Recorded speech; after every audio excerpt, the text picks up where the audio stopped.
The morning the laughter started, nobody on the executive floor of Sterling Dynamics imagined that the man they were mocking held the fate of the entire company inside a battered metal toolbox. Victoria Sterling stood in the middle of the open-plan atrium, coffee in hand, watching the night janitor wheel his cart past the glass conference room, and something about the old case strapped to the side of that cart caught her eye.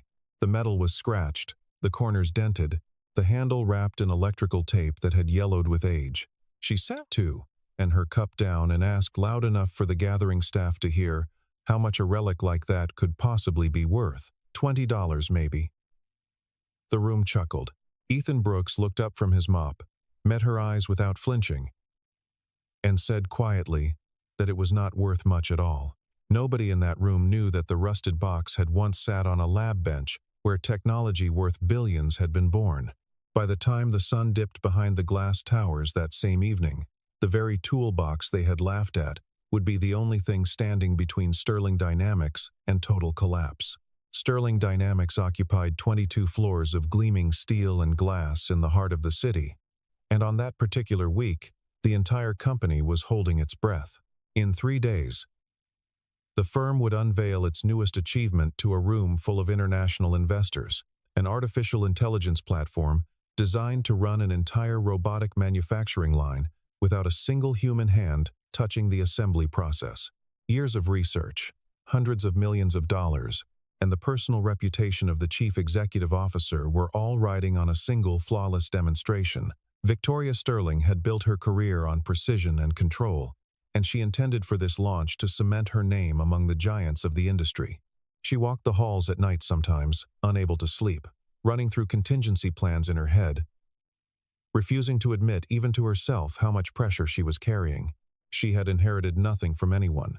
Every promotion, every closed round of funding, every headline that praised her as one of the youngest chief executives to take a robotics company public had come from relentless, unforgiving work. She trusted spreadsheets more than instinct, data more than rumor, and titles more than the vague, unquantifiable notion of hidden potential. It was a philosophy that had served her well for most of her career. And it was also, though she did not yet realize it, the very philosophy that had allowed her to walk past a brilliant engineer every night for over a year without ever truly seeing him. The board had made it clear, in the careful language boards use, that her position depended on this launch succeeding without a single visible flaw. Anything less would reopen old questions about whether the company had grown too fast, under leadership too young, to manage the weight of it. Ethan Brooks worked the night shift, pushing his cart of cleaning supplies through the research and development wing long after the engineers had gone home. He was 40 years old, quiet, with the kind of calm that made people assume he had never known ambition. He had been divorced for years. His son was grown now, living his own life 2 states away, and rarely came up in conversation because there was nothing left in Ethan's daily world that connected to that old chapter except memory. Every night, without fail, Ethan carried the same toolbox with him, setting it beside his cart while he worked. The younger staff assumed he liked to tinker, fixing loose outlets or flickering light fixtures as a hobby. Nobody asked him directly. Nobody thought it mattered enough to ask. He arrived early for every shift, always a few minutes before he was required to. And he left the supply closet more organized than he found it, a small habit that spoke of a mind that could not tolerate disorder even when nobody was watching. He knew the layout of the building better than most of the engineers who worked there. Not because he had studied a map, but because he paid attention, the way people rarely do once they believe a place holds nothing for them to learn. He greeted the security guards by name. He remembered which conference rooms ran cold in the mornings, and which elevators stuck on humid days. None of it was extraordinary on its own, but taken together it painted the portrait of a man who observed everything and revealed almost nothing, a quiet discipline built over years of practice. Daniel Ross, the chief operating officer, found the whole habit faintly ridiculous. He mentioned it once in the elevator, loud enough for 2 junior engineers to hear, saying that a janitor carrying a toolbox around like some kind of engineer was almost sweet, in the way a child playing dress-up was sweet. Victoria had laughed along that morning by the atrium, telling Ethan that as long as he kept his hands off the equipment worth millions of dollars, he could carry whatever comforted him. Ethan only nodded, the way he always did, and pushed his cart toward the server room at the end of the hall. He never argued. He never explained himself. There was something almost monastic about the way he moved through that building. Present, but unnoticed. Competent, but invisible. That same night, deep in the server room, where the new AI platform ran its endless diagnostic cycles, one of the cooling units let out a sound that did not belong. It was faint. A stutter beneath the steady hum of the machines. Gone almost as soon as it began. The engineers who had left hours earlier would not have heard it even if they had stayed. The automated monitoring systems, calibrated for obvious failures, registered nothing out of the ordinary. But Ethan, mopping the floor 2 rooms away, stopped mid-stroke and tilted his head toward the sound, like a man listening for a voice in a crowd. He walked closer, set down his mop, and pressed 2 fingers against the casing of the nearest server rack, feeling for a vibration that should not have been there. Nobody in the building noticed him do it. Nobody would have understood why it mattered even if they had. The next evening, Ethan approached the lead systems engineer, a sharp young woman named Melissa Grant who ran diagnostics for the R&D floor, and asked if she had time to check a resonance pattern in one of the server clusters. She looked at him the way people look at a stranger, who has wandered into the wrong meeting, then explained, not unkindly but firmly, that the diagnostics were running clean, and that she did not need cleaning staff instructing her on how to do her job. Ethan did not push. He simply said that if nobody looked at it soon, the line would likely throw a synchronization error within roughly a day. Melissa laughed, more out of surprise than cruelty. And word of the exchange drifted up through the office by mid-morning the way rumors always do in buildings full of ambitious people with too little sleep. Victoria heard about it during her afternoon briefing, and felt a flash of irritation she could not entirely justify. She was not angry at Ethan specifically. She was angry at the idea that anyone, anywhere in her company, might think a warning from a janitor deserved the same weight as a warning from her engineering team. Daniel Ross made sure to defend his people loudly, telling anyone who would listen that Sterling Dynamics had not spent a fortune assembling the best robotics engineers in the country, only to have their competence questioned by a man who mopped floors for a living. Grace Miller, the Director of Research and Development, said nothing in the meeting. But she found herself turning the exchange over in her mind for the rest of the day. There had been something in Ethan's tone, some quiet certainty, that did not match the way people usually spoke when they were guessing. Victoria found Ethan later that afternoon near the loading dock and asked him, not unkindly, to keep his focus on his actual responsibilities. She reminded him that the investor demonstration was the most important moment in the company's recent history, and that she needed her team focused, not distracted by outside opinions, however well-intentioned. Ethan listened, nodded once, and went back to his cart. That night, after his shift ended and the building had emptied out around him, he sat alone in the break room with a small worn notebook and wrote down the exact time he had first felt the vibration in the server casing, along with a short description of its pattern. He closed the notebook, slid it back into the toolbox beside the tape measure and the old oscilloscope, and locked the case before heading home. He did not mention it again. He simply waited. 2 days later, the atrium on the top floor had been transformed into a showcase worthy of the moment. Sterling Dynamics had invited investors from 3 continents, along with journalists from the major financial outlets, to witness the unveiling of what the marketing materials called the most advanced autonomous manufacturing platform ever built by a company of its size. Rows of chairs faced a raised stage, where 6 robotic arms stood poised beside a working assembly line, ready to demonstrate flawless coordination, guided entirely by the new artificial intelligence core. Victoria stood at the podium in a tailored charcoal suit, her voice steady as she walked the room through months of research, condensed into a 20-minute presentation. Daniel stood near the control panel, beaming with the confidence of a man who believed nothing could go wrong. The demonstration began exactly on schedule. The robotic arms moved in perfect unison, lifting, rotating, assembling components with a precision that drew a ripple of appreciative murmurs from the audience. For nearly 4 minutes, everything unfolded exactly as rehearsed. Then, without warning, the third arm from the left twitched out of sequence, colliding with its neighbor in a shower of sparks that sent two junior engineers lunging for the emergency shutoff. The screens overhead, meant to display real-time analytics, flickered and dissolved into static. Somewhere beneath the stage, the central server rack let out a whine that climbed in pitch before the entire system went dark, taking every monitor in the room down with it. The hall dissolved into chaos. Investors rose from their seats, murmuring among themselves, some already reaching for their phones. A cluster of journalists exchanged knowing glances, already composing the headlines that would run by morning. Somewhere near the front row, a man in a gray suit representing one of the largest venture funds on the continent leaned toward his colleague and murmured that this was precisely the kind of failure that ended companies overnight, regardless of how promising the underlying technology might have looked on paper only minutes earlier. Victoria stood frozen at the podium, her carefully rehearsed words evaporating, watching months of preparation collapse in front of the very people whose confidence she needed most.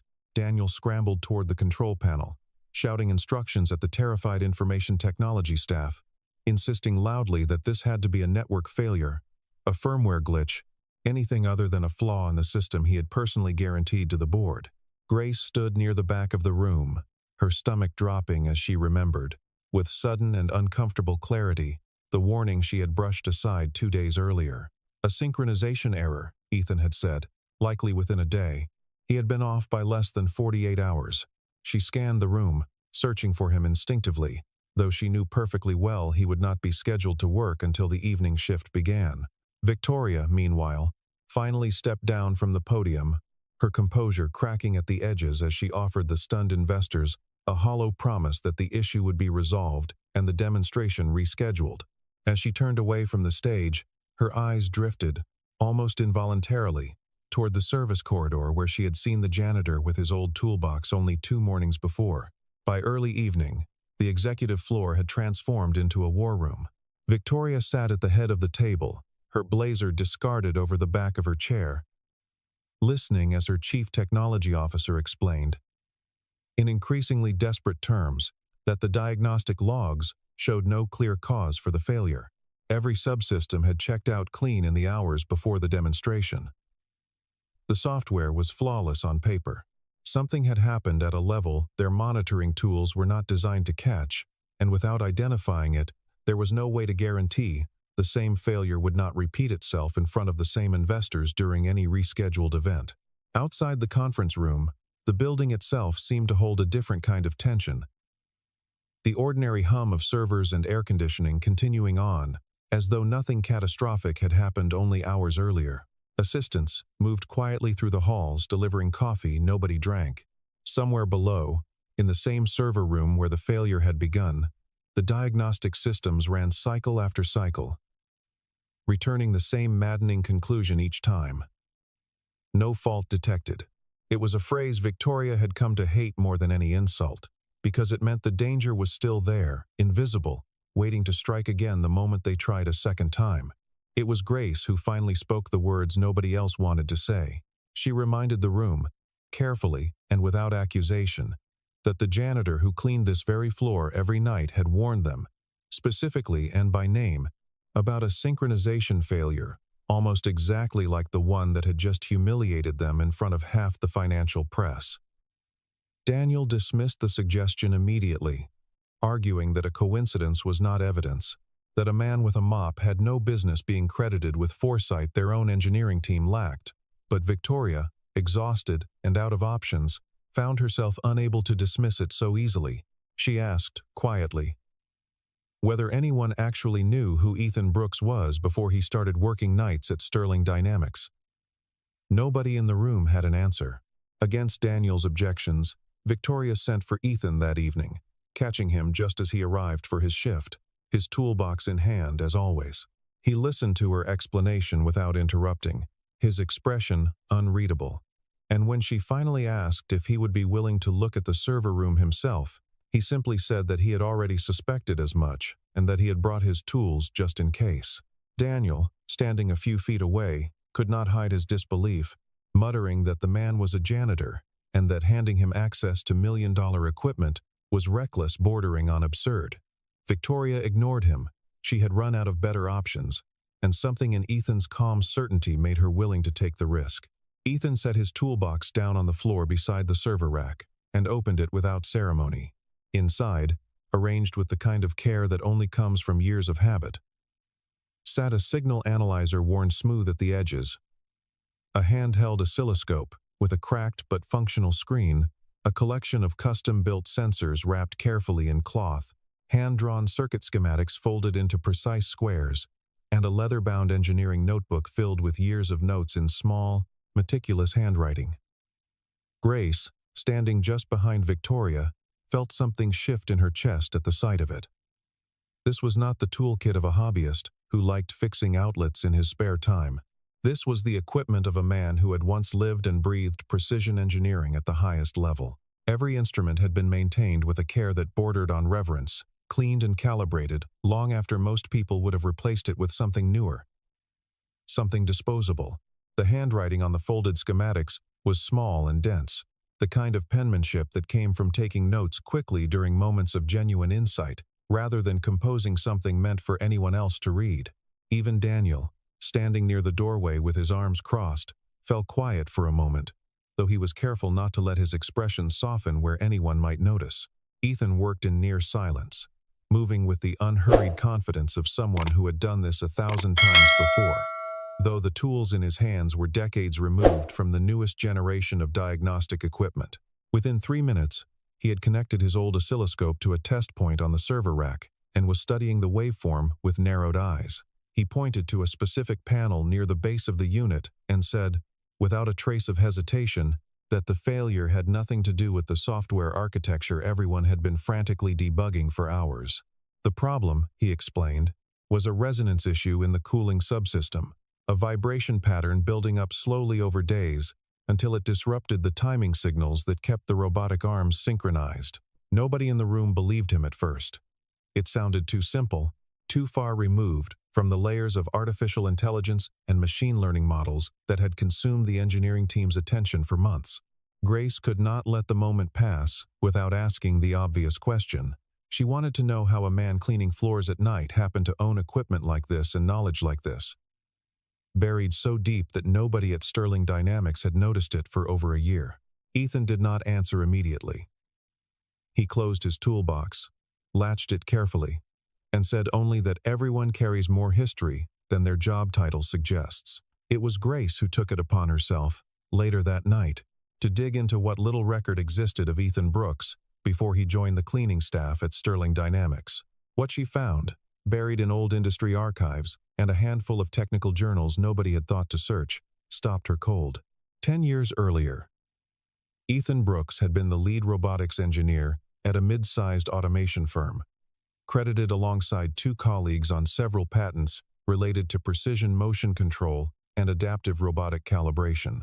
He had been, by every account she could find, one of the most promising minds in his field, quoted in trade publications discussing the future of autonomous manufacturing with the kind of authority that came from genuine expertise rather than corporate polish.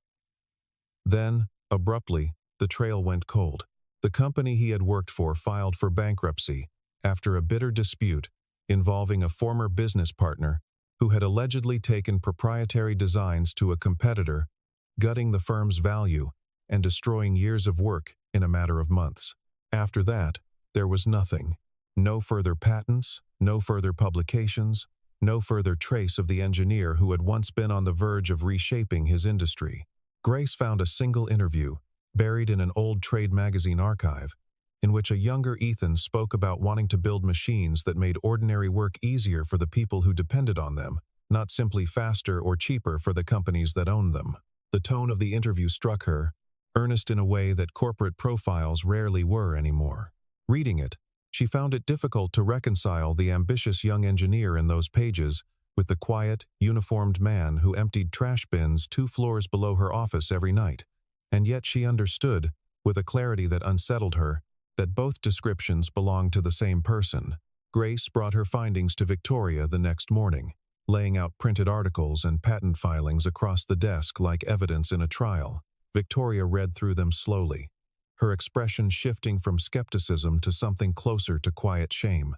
She thought about the morning in the atrium, about her own dismissive joke regarding a $20 toolbox, about the countless times she had walked past Ethan in the hallway without a second glance. She had spent years building a reputation as a leader who valued talent above pedigree. And yet she had failed to see real talent standing directly in front of her, dressed in a cleaning uniform instead of a blazer. Daniel, when he learned of Grace's discovery, grew visibly uneasy, though he did his best to mask it behind continued insistence that credentials from a decade ago proved nothing about the current crisis. With the rescheduled investor presentation now only 2 days away, Victoria made a decision that would have been unthinkable a week earlier. She asked Ethan, formally and directly, to lead the technical recovery effort on the failed system, working alongside her engineering team rather than beneath them. Daniel objected loudly in the meeting where the decision was announced, arguing that handing control of a multi-billion-dollar platform to someone without a current title, without recent credentials, without so much as a business card, was a liability the board would never accept. Victoria reminded him, with a coolness that silenced the room, that her engineering team had spent 2 full days failing to identify a problem Ethan had diagnosed inside of 3 minutes. Ethan approached the repair with the same quiet efficiency he brought to everything else. He did not request new components or expensive replacement parts. Instead, working late into the night with his old tools spread across a folding table beside the server racks, he recalibrated the resonance dampening in the cooling system, rebalanced the signal timing across the robotic control network, and rewrote a small but critical section of the low-level control algorithm that had been silently accumulating errors for weeks without triggering any conventional alarm. Grace stayed by his side through most of it, partly to assist, and partly because she found herself unable to look away from the process, watching a man work through problems with an intuition that seemed to bypass the usual trial and error entirely. At one point she asked him how he knew, with such certainty, which of a dozen possible causes was the correct one, and Ethan answered that, after enough years spent listening to machines, their failures start to sound less like accidents and more like sentences in a language most people never bother to learn. She did not fully understand what he meant until she watched him pause over a section of exposed wiring, close his eyes for a moment, as though listening to something only he could hear, and then reach immediately for the exact tool he needed without hesitation. It was less like watching a repair, and more like watching a conversation between a man and a machine that had known each other for a very long time. When the system finally powered back up, the robotic arms moved through their test sequence without a single misstep, their coordination smoother and more precise than it had been even before the failure. Melissa Grant, the same engineer who had dismissed Ethan's warning days earlier, stood watching the screens with an expression somewhere between disbelief and quiet humility. Grace exhaled a breath she had not realized she was holding. Victoria stood a short distance away, arms crossed, watching Ethan close his toolbox with the same unhurried calm he brought to everything. And for the first time since the disaster in the atrium, she allowed herself to believe that the company might actually survive the week. The rescheduled demonstration 2 days later ran without a single flaw. The investors who had watched the platform collapse in front of them the first time now watched it perform with a precision that exceeded even the original marketing promises. Applause filled the atrium as the final assembly sequence completed. And for a moment, standing near the back of the room in his gray uniform, Ethan allowed himself the smallest of smiles. Victoria caught his eye across the crowd and, for reasons she could not entirely explain even to herself, found that she could no longer see him the way she had a week earlier. Something in her understanding of the company, and of the people who kept it running, had shifted permanently. But the crisis was not fully resolved, because the failure itself had not been an accident. Grace, still troubled by how a fault that severe had gone undetected by systems designed specifically to catch such things, spent the following days quietly reviewing procurement records and maintenance logs. What she found was worse than negligence. Over the previous several months, the budget allocated for component testing and quality verification on the cooling subsystem had been systematically reduced, the cuts buried under vague line items in larger budget categories. Several critical components had been replaced with cheaper alternatives that technically met minimum specifications, but carried a far higher risk of the exact resonance failure that had nearly destroyed the company's biggest launch. Internal reports flagging early warning signs had been filed and then, mysteriously, never escalated beyond a single desk. The signature authorizing those budget cuts, and the desk where those warning reports had quietly disappeared. Both belonged to Daniel Ross.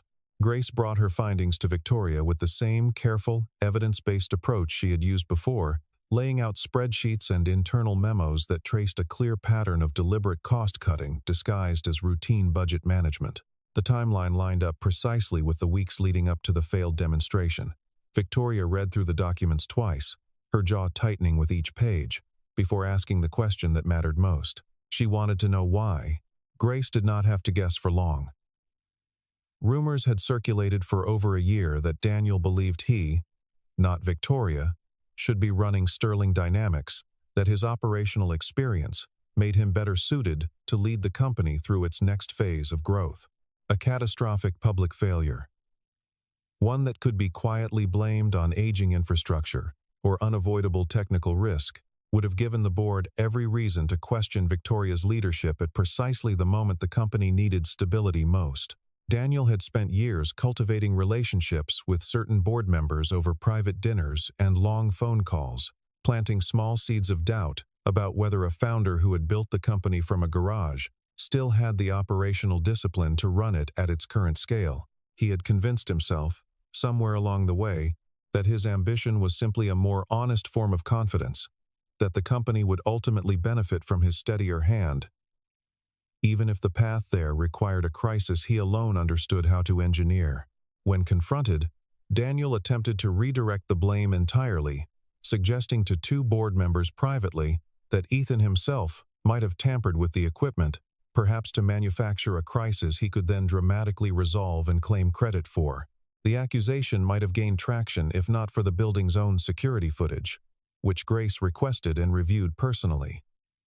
The recordings showed, with unambiguous clarity, months of Ethan quietly monitoring the exact systems that later failed, never touching a single component without authorization, always working within the narrow boundaries of his actual job. The same footage, cross-referenced against procurement timestamps, showed Daniel's assistant delivering the cheaper replacement components personally, late at night, weeks before the failure. The board of directors convened an emergency session, and word spread quickly through the company that something significant was unfolding on the top floor. Daniel arrived prepared to fight, flanked by legal counsel, ready to insist that any irregularities in the budget were simply cost-saving measures that had, unfortunately, produced unintended consequences. He painted Ethan as an unreliable outsider whose sudden involvement in a multi-billion-dollar crisis should raise more questions than it answered. Several board members, unfamiliar with the details Grace and Victoria had assembled, seemed genuinely uncertain about where the truth actually lay. It was Ethan who finally settled the matter, and he did it with nothing more than the contents of his old toolbox. He opened his engineering notebook to pages filled with dated entries stretching back months. Entries recording the exact vibration signature he had first noticed weeks before anyone else, along with predictions, written in his own careful handwriting, of when and how a failure of this type would likely occur if left unaddressed. He laid beside it copies of internal maintenance requests he had submitted through the building's facilities system, requests that had been logged, time-stamped, and quietly ignored. Grace corroborated the technical details point by point, confirming that the predictions in Ethan's notebook matched the actual failure with uncanny precision. One of the visiting investors, present at the board meeting at Victoria's request, added that in decades of reviewing engineering teams, he had rarely seen documentation as rigorous as what sat open on the table in front of them. Daniel's composure finally cracked, faced with the notebook, the security footage, and the procurement records laid out in front of the entire board. His explanations grew thinner and less convincing with each question.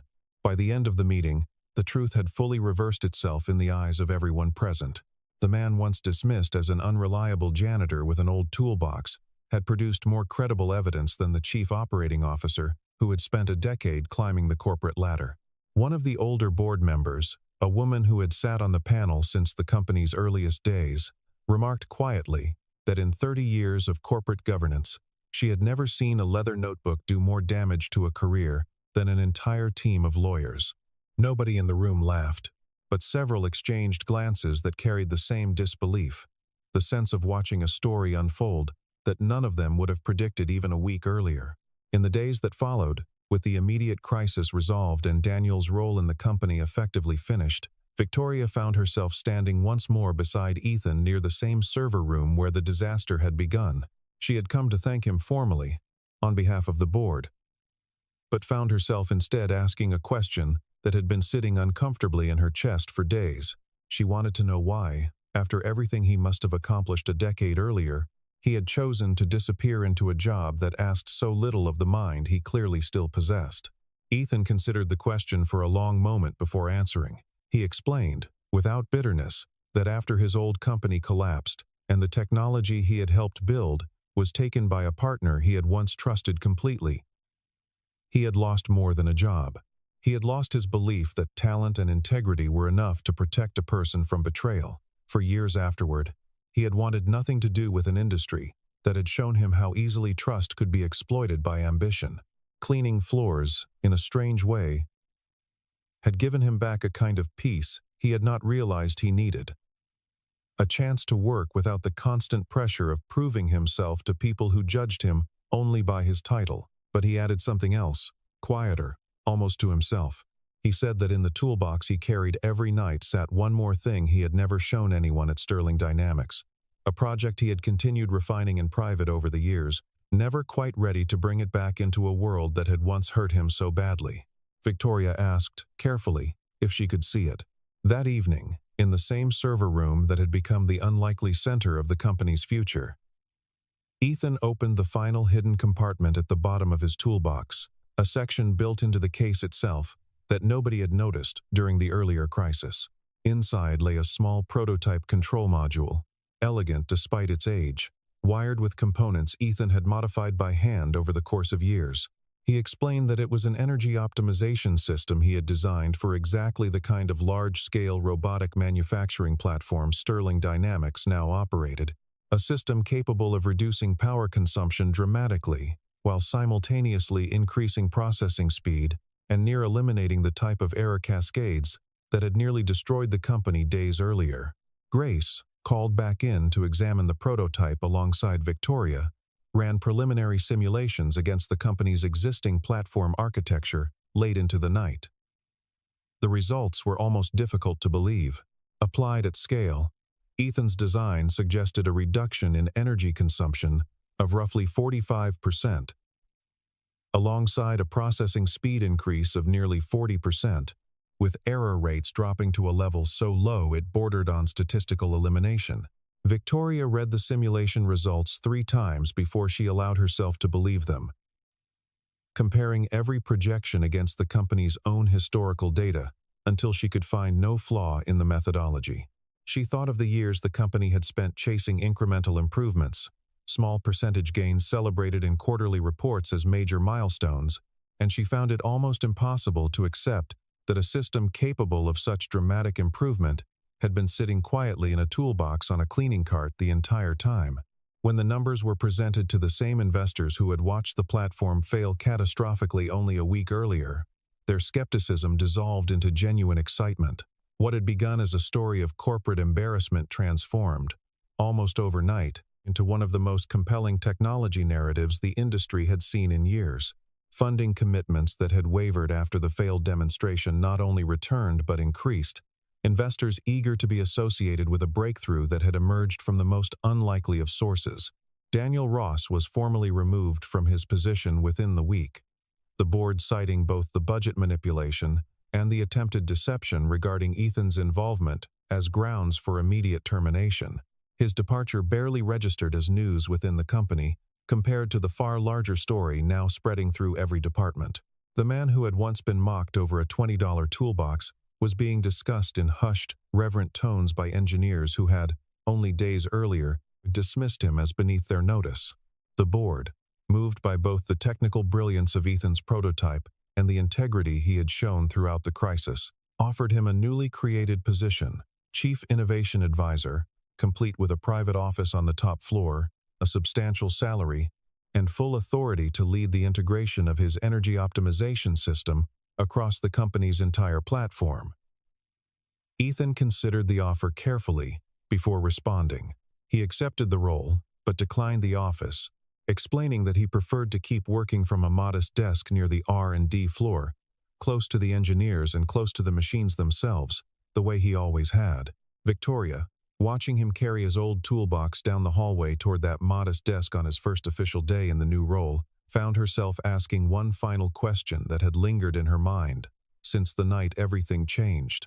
She wanted to know why a man who could easily afford a brand new set of tools, a man whose name would soon be attached to patents worth a fortune, chose to keep carrying the same battered case he had walked in with as a janitor. Ethan set the box down gently on his new desk and ran his hand along its scratched metal surface before answering. He said that the box did not remind him of the success he had once had, or even of the success he might have again. It reminded him never to judge another person by the surface they presented to the world, because he himself had once been judged and dismissed and underestimated in exactly that same way. Victoria said nothing for a long moment, standing quietly in the doorway of the office she had once denied him.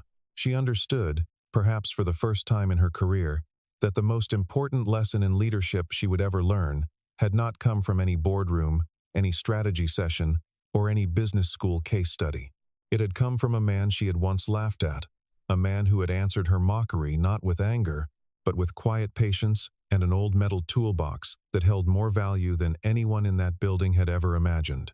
The transformation did not happen overnight, and Victoria never pretended that it did.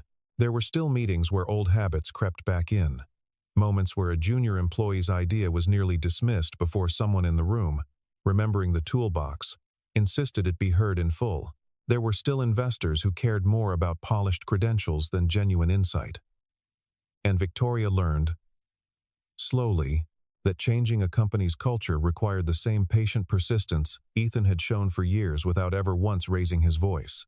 She began sitting in on the earliest planning meetings for new projects, not to control them, but simply to listen, a habit she had never practiced before the week. Her company nearly collapsed, and an overlooked man had quietly saved it. In the months that followed, Sterling Dynamics became known throughout the industry not merely for its technology, but for the story behind it, a story that traveled far beyond the walls of the company itself. Engineers spoke of the toolbox as though it were something close to legend, a symbol of the idea that expertise did not always announce itself with a title or a corner office. Victoria rebuilt the culture of her company around a principle she now understood in a way she never had before, that every voice inside an organization, regardless of position or uniform, deserved to be heard before it was dismissed. She began holding open forums where any employee, from senior engineers to the newest members of the facility staff, could raise concerns directly with leadership, a practice that traced its origin, whether people realized it or not, back to a single night, when a janitor's warning had gone unheard, until it was almost too late. Ethan continued his work quietly, much as he always had, though now his contributions shaped the direction of an entire industry rather than simply the cleanliness of a single floor. He kept the old toolbox on his desk, not as a display, but as a tool he still used, its worn instruments as capable in his hands as anything newer might have been. Occasionally, new employees passing his desk for the first time would ask about the strange, outdated case sitting beside his monitors, and Ethan would offer them the same quiet smile he had given Victoria on that very first morning, telling them simply that it was not worth much, at least not in the way most people measured worth. Those who stayed long enough to understand the story behind it eventually came to see that the real value had never been in the metal, or the tools, or even the prototype hidden inside. It had been in the man who carried it, patient and unassuming, waiting for the moment when the world would finally be ready to look past the surface and see what had been there all along. Victoria kept a small reminder of her own after that year, though hers was far less dramatic than a toolbox filled with hidden engineering secrets. She kept, taped to the inside cover of the notebook she carried into every meeting, a single line she had written the night the board voted to remove Daniel and elevate Ethan in the same breath. The line reminded her that titles were assigned by other people, but competence, patience, and quiet integrity belonged only to the person who had earned them, often far from the rooms where recognition was usually handed out. She never showed the note to anyone, but she found herself glancing at it before difficult decisions, a small private discipline that shaped the way she led for years afterward. As for Ethan, he never spoke of the crisis as though it had changed him, because in the ways that mattered most, it had not. He still arrived early. He still kept his workspace tidy long after everyone else had gone home. He still greeted the newer members of the cleaning staff by name, remembering them the way he had once wished someone had remembered him. The only real difference, he sometimes said when asked, was that people finally stopped to listen before deciding whether his words were worth hearing. And that alone, he believed, was worth more than any title the company could have given him.